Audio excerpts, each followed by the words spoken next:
All right, today we're going to be talking about MFA.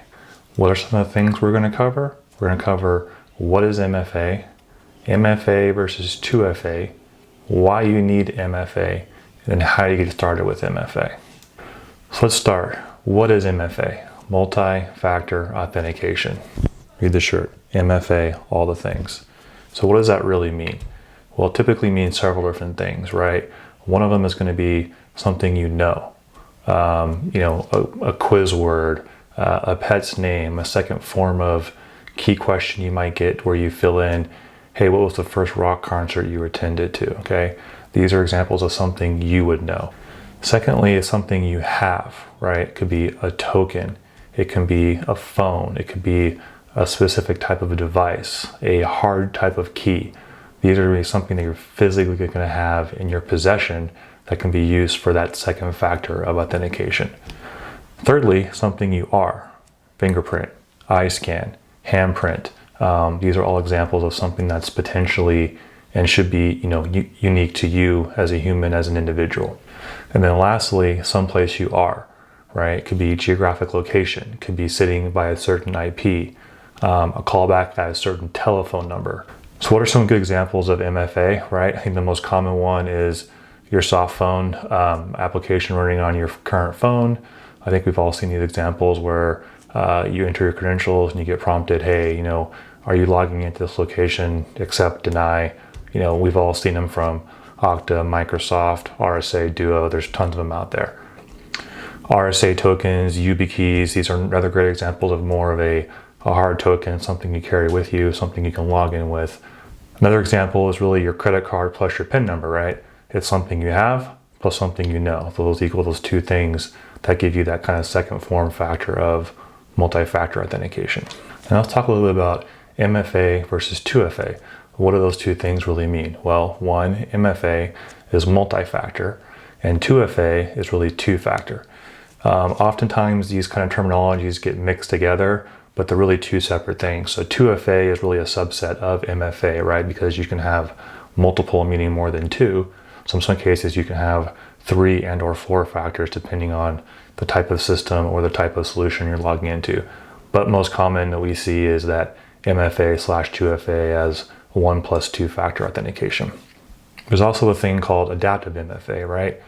So that, based on maybe your profile, your risk, certain behaviors, you might get prompted again for that second factor if things look out of the ordinary. A great example for MFA is kind of what we see as the Superman effect, right? Let's say I log in Arizona, right? And then within a minute, I'm trying to log in from Florida.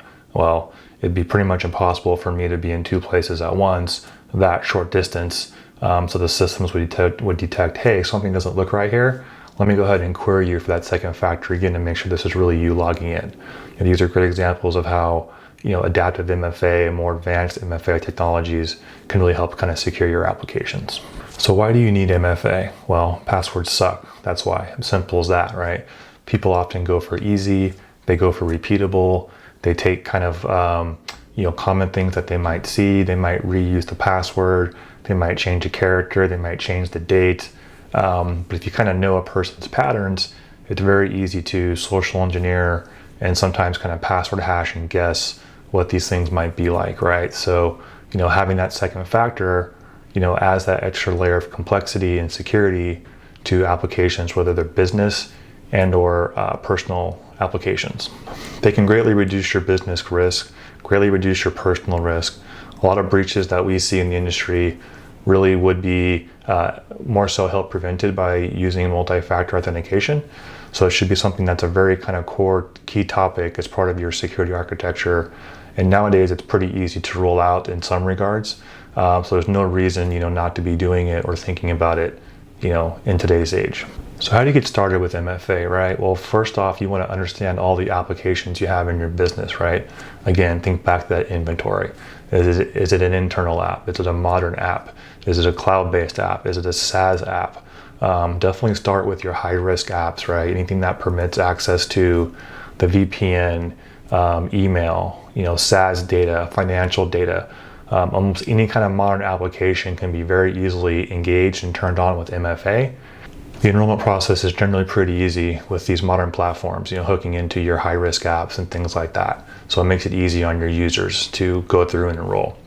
And you want to really understand the user environment, right? Do they have a phone? Are you going to use a soft phone? Are you going to use a token?